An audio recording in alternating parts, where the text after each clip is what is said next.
11. 또 하나의 훼손된 명예. 도시에서 수도원까지는 1베르스타도 되지 않았다. 알로시아는 이 시간이면 인적이 없는 길을 따라 걸음을 재촉했다. 이미 밤이나 다름없어서 30보 앞의 건물도 알아보기가 힘들었다. 길을 절반쯤 가자 교차로가 나왔다. 교차로에 홀로 덩그러니 서 있는 버드나무 밑으로 어떤 형체가 보이기 시작했다. 알로시아가 교차로에 들어서자마자 그 형체는 그 자리에서 튀어나와 그에게로 달려들더니 광폭한 목소리로 외쳤다. 목숨이 아깝거든 지갑을 내놔라. 아니 형이잖아 미차. 그러면서도 알로시아는 너무 놀라서 몸을 부르러뜨렸다. 하하하 놀랐지? 어디서 너를 기다리면 좋을까 생각하고 있었어. 그녀의 집 근처는 어떨까? 하지만 거기서 길이 세 갈래로 갈라지니까 넋놓고 있다가 너를 놓칠 수도 있잖니. 그래서 결국 여기서 기다리기로 한 거야. 어쨌거나 수도원으로 통하는 다른 길은 없으니까 요 녀석이 이 길은 반드시 지나갈 거다 싶어서. 자 이제 사실대로 말해다오. 나를 바퀴벌레처럼 눌러버려도 좋아. 아니 너 왜 그러냐? 아니 형 그냥 너무 놀라서. 아이 드미트리 아까 아버지가 그렇게 피를. 알료사는 울기 시작했는데 그는 오래전부터 울음을 터뜨리고 싶었던 차에 지금 갑자기 그의 영혼 속에서 무언가 울컥 터져 나온 듯 싶었다. 형은 하마터면 아버지를 죽일 뻔했는데 아버지를 저주했고 그런데 이제는 지금은 장난이나 치고 목숨이 아깝거든 지갑이나 내놔라라니? 아니 그래서 숙연하지 못하다는 거냐? 응? 상황에 맞지 않는다고? 그게 아니라 나는 그냥 잠깐만 밤을 좀 보렴. 보이느냐? 얼마나 아름다운 밤이냐? 구름은 또 어떠며 바람까지 이는구나. 여기 버드나무 아래에 숨어서 너를 기다리다가 갑자기 이런 생각이 들었단다. 정말로 그래서. 즉 더 이상 무엇하러 애명걸면 할 것이며 또 뭘 기다릴 것인가. 자 여기 버드나무도 있고 손수건도 와이셔츠도 있으니 밧줄은 지금이라도 꼬아 만들 수 있고 가죽 멜빵까지 덤으로 있으니 더 이상 구차하게 목숨을 연장해서 이 땅의 짐이 될 필요도 이 땅을 능욕할 것도 없다. 바로 이때 너가 오는 소리를 들었는데 맙소사 꼭 무언가가 갑자기 내 위로 날아든 것만 같았어. 그러니까 내가 사랑하는 사람이 있다. 바로 저 녀석, 바로 저 사람, 바로 내가 이 세상에서 그 누구보다도 더 많이 사랑하는, 내가 유일하게 사랑하는 나의 사랑스러운 동생이 있단 말이지. 그러자 그 순간 너가 너무 좋아졌고 또 너무 좋아서 지금 당장 저 녀석한테 달려들어 목을 껴안아 버리자 하는 생각이 들었던 거야. 그러곤 그래 저놈을 즐겁게 해줘야지, 깜짝 놀래줘야지 라는 바보 같은 생각도 들었지. 그래서 나는 바보처럼 지갑을 내놔라 라고 소리를 쳤던 거란다. 바보짓을 해서 미안해. 하지만 이건 어디까지나 장난이었고 내 마음 깊은 곳은 역시나 숙연한 데다 에이 젠장 어떻든 말을 해보렴. 거기는 어땠어? 그녀는 무슨 말을 하더냐? 나를 눌러버리고 때려 부숴도 좋아. 인정사정 볼 것 없어 미친 듯 흥분을 하더냐? 아니 그런 건 아니었어. 거기선 전혀 다른 일이 있었어. 미차. 거기서 나는 지금 저기서 그분들 둘을 다 보고 왔어. 둘이라니? 카체리나 이바노브나 집에서 그루샹카를 봤어. 드미트리 표도로비치는 어안이 벙벙해졌다. 그럴 리가 있나? 그가 소리쳤다. 무슨 잠꼬대를 하는 거냐? 그루샹카가 그녀 집에 있더라고? 알로시아는 카체리나 이바노브나 집에 발을 들여놓은 그 순간부터 자기에게 일어난 일을 모두 이야기했다. 그의 이야기는 10분 정도 지속됐는데 말이 유창하고 논리 정연할 수는 없었지만 가장 중요한 말들, 가장 중요한 동작들을 짚어가면서 또 종종 자신의 감정도 일목요연하게 생생하게 섞어가면서 내용을 똑똑히 전해주었다. 드미트리 형은 그야말로 꼼짝도 하지 않고 알로시아를 뚫어지라 응시하며 말없이 듣고 있었지만 알로시아는 형이 이미 모든 것을 이해했으며 사건의 의미를 전부 파악했음을 분명히 알 수 있었다. 하지만 그의 얼굴은 이야기가 진행되면 될수록 음울하다 못해 준엄해졌다. 그는 양미간을 찌푸리고 이를 갈았으며 꼼짝달싹하지 않는 그의 시선은 점점 더 확고부동해지고 집요해지고 또 무서워졌다. 그러더니 너무도 뜻밖에도 지금까지 분노에 차있던 광포한 그의 얼굴이 갑자기 놀라운 속도로 싹 돌변하고 닫혔던 입술이 활짝 열리면서 드미트리 표도로비치가 갑자기 참으로 억누를 수 없어 가장 자연스러운 웃음을 터뜨리며 자지러졌던 것이다. 그는 문자 그대로 웃느라 자지러졌는데 너무 웃어 떼느라고 오랫동안 말도 제대로 할 수 없을 지경이었다. 그러니까 손에 입을 맞추지 않았단 말이지? 입을 맞추지 않고 그렇게 달아났단 말이지? 그는 병적인 황홀감에 젖어 소리를 질러댔는데 만약 이 황홀감이 이토록 자연스럽지 않았더라면 뻔뻔스러운 황홀감이라고 부를 수도 있었을 것이다. 그러니까 그 여자가 전혀는 호랑이라고 외쳤단 말이지. 그래, 호랑이 맞아. 그래서 그녀를 교수대에 매달아야 된다고? 그렇지, 그래, 그렇고 말고. 그래야지. 나도 오래전부터 그렇게 해야 한다고 생각하고 있었지. 봐라, 얘야. 교수대도 좋지만 우선은 건강부터 챙겨야 한단다. 그 뻔뻔스러움의 여왕은 나도 충분히 이해하는데 그녀의 정체는 모두 바로 그것이, 즉 그 손이 입증해 주는 거지. 악녀라니까. 그 여자는 이 세상에서 상상할 수 있는 모든 악녀들 중에서도 여왕급에 해당되는 악녀라니까. 그것도 나름대로 황홀할걸. 그렇게 집으로 달려갔다고? 그럼 나도 지금 당장 그녀한테 달려가야겠어. 알요시카, 나를 욕하지 마라. 어떻든 그 여자는 목을 졸라버려도 시원치 않다는데 나도 동감이거든. 그럼 카체리나 이바노브나는? 알로샤가 슬프게 소리쳤다. 그 여자도 보여. 아주 훤히 보인다. 어느 때보다도 더 잘 보이는구나. 이제 이 세상의 대륙 4개가 전부, 아니 5개가 전부 발견된 거야. 실로 놀라운 발견이다. 이게 바로 그 카첸카거든. 아버지를 구하겠다는 관대한 이념에서 무수한 모욕의 위험까지 무릅쓰고서 겁도 없이 졸렬하고 거친 장교를 찾아왔던 여학생이라고. 하지만 그건 그 여자의 오만함, 모험에 대한 욕구, 운명에 대한 도전, 무한한 것에 대한 도전 때문이기도 하지. 너는 그 이모가 그녀를 말렸다고 말했지? 그 이모야말로 원래 전제군주나 다름없었는데 모스코바의 저 장군 부인의 친동생으로 자기 언니보다 콧대가 더 높았지만 남편이 공금 횡령으로 걸려들어 영지며 뭐며 할 것 없이 모든 것을 다 뺏긴 뒤에 이 오만한 부인의 목소리가 갑자기 낮아지더니 그때 이후 완전히 풀 죽은 채로 살고 있지. 그러니까 그 이모가 말렸어도 카차가 듣지 않았단 말이지. 나는 모든 걸 정복할 수 있다. 모든 건 내 발밑에 복종하게 마련이니까 내가 원한다면 그루셴카쯤은 충분히 꼼짝 못하게 할 수 있다. 라는 식인데 그녀 자신도 자기 자신을 완전히 믿어버린 나머지 스스로에게 마법을 걸었으니 과연 누구를 탓하겠니? 너는 그녀가 일부러 자기가 먼저 나서서 그루셴카의 손에 입을 맞추었다고, 무슨 교활한 속셈이 있어서 그랬다고 생각하니? 천만에. 그녀는 정말로 그루셴카에게 반한 것, 그러니까 그루셴카가 아니라 자기 자신의 몽상에, 자신의 미망에 반한 거야. 왜냐하면 그거야말로 나의 몽상이고 나의 미망이기 때문이지. 얘야, 알로샤. 그런데 너는 어떻게 그러니까 이 살벌한 여자들로부터 구출된 거냐? 주랭랑을 쳤겠지. 성복 자락을 치켜들고서. 하하하. 형은 형이 그루셴카한테 그날 얘기를 해서 그녀가 지금 곧장 카체리나의 눈에다 대고 제발로 젊은 남정들한테 몰래 그 예쁜 얼굴을 팔로 다녔잖아요. 라고 쏘아붙였고 그 때문에 카체리나 이바노브나가 얼마나 심한 모욕감을 느꼈는지 아예 신경을 쓰지도 않네. 형, 이보다 더 큰 모욕이 어디 있겠어.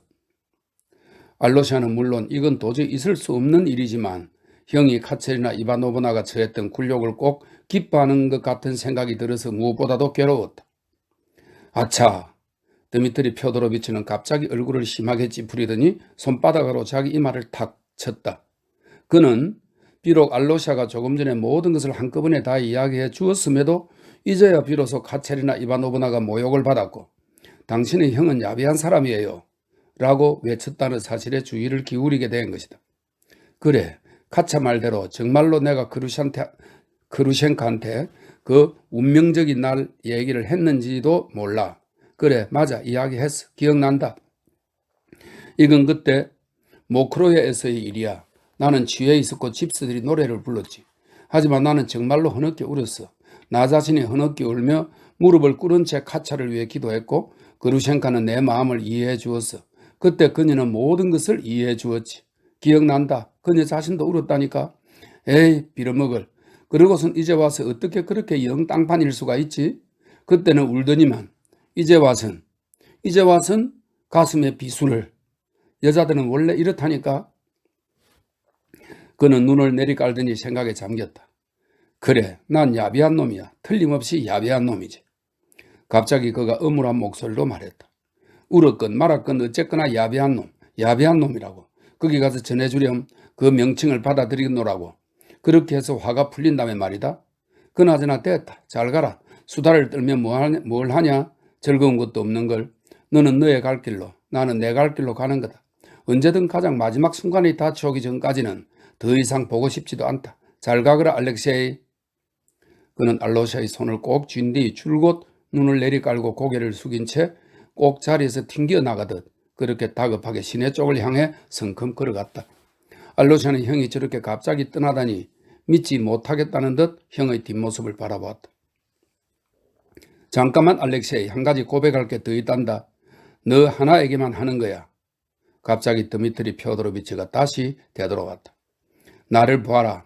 잘 보렴. 보이냐? 바로 여기에 아주 무서운 치욕이 도사리고 있단다. 관로를 하면서 설명을 해놨네요.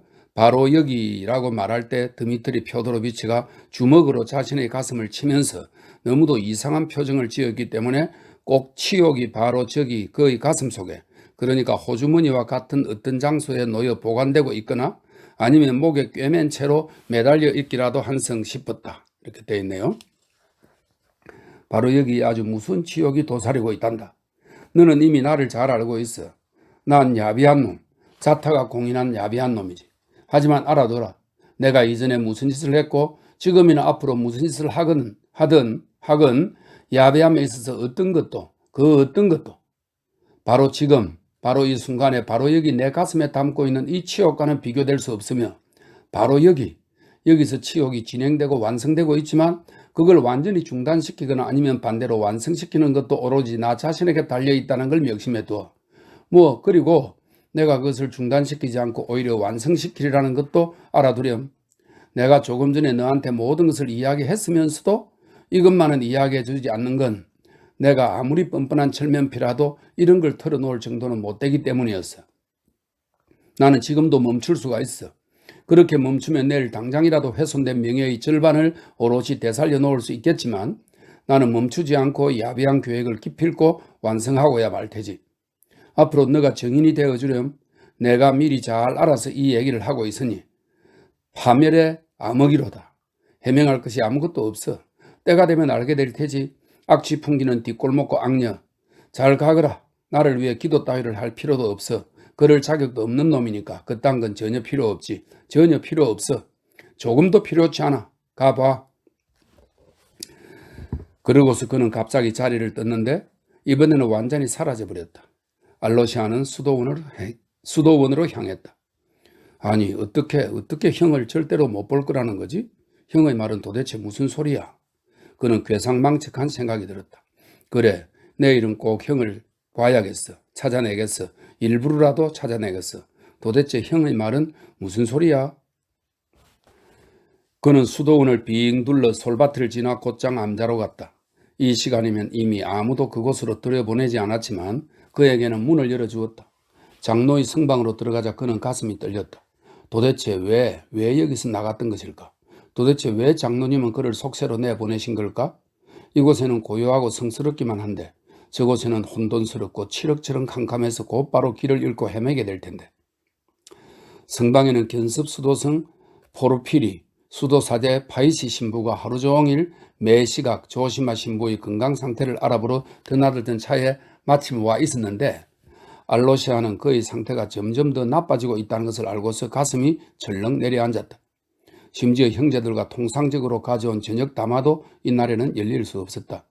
보통 미사가 끝나는 저녁이면 매일 잠자리에 들기 전 수도원의 형제들이 장로의 성방으로 모여들어 각자 큰 소리로 그에게 오늘 자신이 범한 죄스러운 몽상들, 생각들, 유혹들, 심지어 자기들끼리 말다툼을 벌였다면 그런 것들까지도 고백하곤 했다. 어떤 이들은 고백을 하면서 무릎을 꿇기도 했다. 장로는 그것을 해결해주고 화해시키고 가르침을 주고 회개를 받아들여 축복한 뒤 내보내주었다. 장로제 반대자들이 반박한 것은 바로 이 형제들의 고해였는데 설사 이건 전혀 다른 것이었음에도 그들은 이것이 비밀스러운 의식으로서의 고해 성사를 속화시키는 성물 모독이나 다름없다고 말했다. 심지어 이런 고해 성사는 좋은 목적에 도달하지도 못할 뿐만 아니라 정말 고의로 죄와 유혹을 부추긴다고 교구청에 아뢰기까지 했다. 형제들 중 많은 이들은 부담을 느끼면서도 다들 가기 때문에 어쩔 수 없이 오만하고 생각이 방종한 자로 오해받을까봐 장로에게 간다는 것이다. 어떤 이들은 저녁 고해 성사에 가면서 미리 자기들끼리 입을 맞춘다는 이야기도 했다. 즉 내가 아침에 너한테 화를 냈다고 말할 테니까 너는 그렇다고 맞장구를 쳐줘 와 같은 식이라는 것인데, 이는 무엇든 이야기거리를 찾아서 그저 시간을 빨리 때우기 위해서라는 것이었다. 알료사는 이런 일이 이따금씩 정말로 일어난다는 걸 알고 있었다.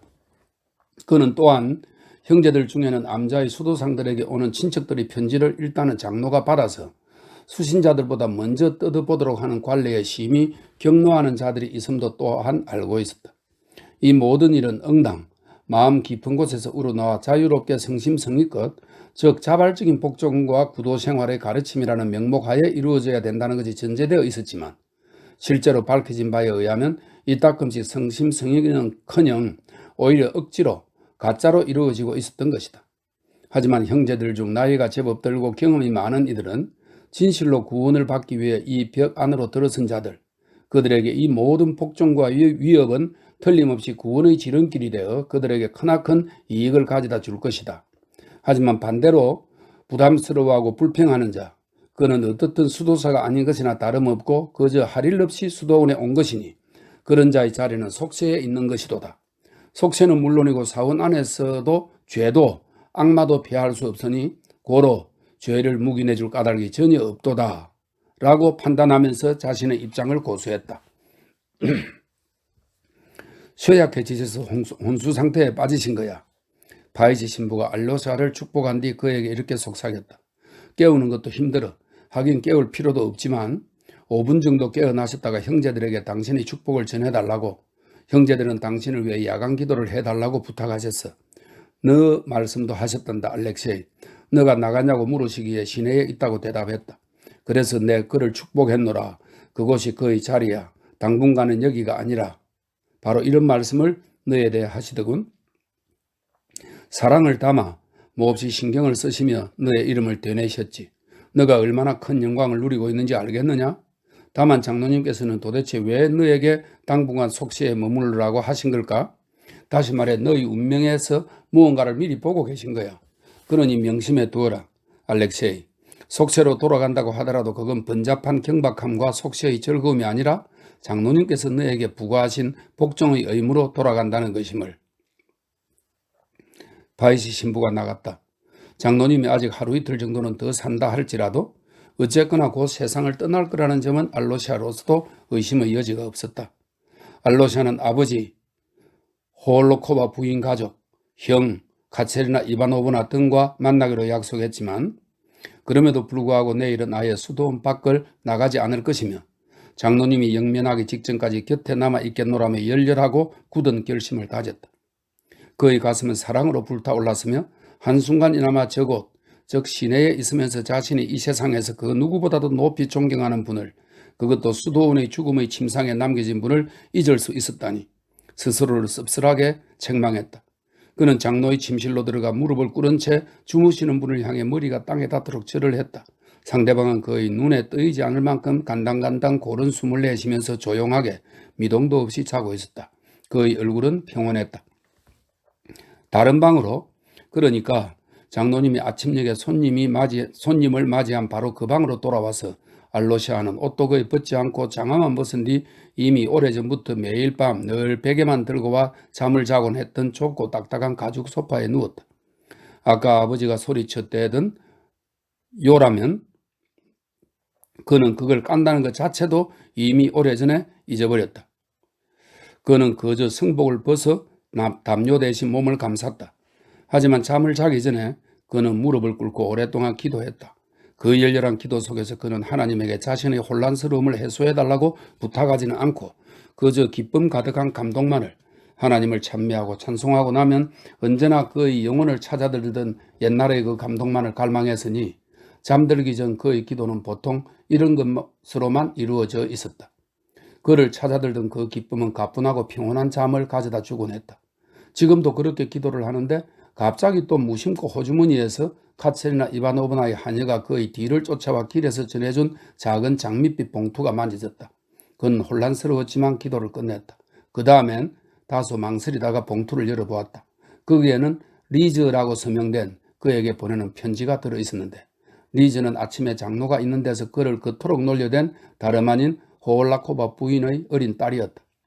그녀의 편지는 다음과 같았다. 알렉세이 펴도로비치, 아무도 모르게, 엄마도 모르게 당신에게 이 편지를 씁니다. 이게 얼마나 나쁜 일인지는 잘 알고 있어요. 하지만 내 마음속에 생겨난 것을 당신에게 말하지 않고는 더 이상 못 살 것만 같고, 이건 때가 될 때까지 우리 둘을 제외하면 그 누구에게도 비밀이에요. 하지만 내가 당신한테 말하고 싶어 죽겠는 것을 도대체 어떻게 말해야 한다죠? 종이는 새빨개지지 않는다고들 하지만 정말로 이건 거짓말이에요. 종이도 이 순간의 나처럼 완전히 새빨개지고 있어요. 사랑스러운 알로샤, 나는 당신을 사랑해요. 어릴 때부터, 모스크바에 있을 때부터, 당신이 지금과는 전혀 달랐던 그때부터 평생 동안 사랑합니다. 저는 당신과 결합하기 위해서, 그리고 늙음하게는 우리의 삶을 함께 끝내기 위해서 내 마음에 따라 당신을 골랐답니다. 물론 당신이 수도원에서 나온다는 조건으로요. 우리의 나이에 관한 한 법률이 정하는 나이가 될 때까지 조금만 더 기다려요. 그때가 되면 나는 건강해져서 걸어 다닐 수도, 춤도 출 수 있을 거예요. 이건 두말하면 잔소리죠. 내가 모든 것을 얼마나 곰곰 생각해 봤는지 아시겠지만 그래도 난 꼭 한 가지만은 아무래도 짐작이 가지 않아요. 즉, 이 편지를 읽으실 때쯤 당신은 나에 대해 무슨 생각을 하실까?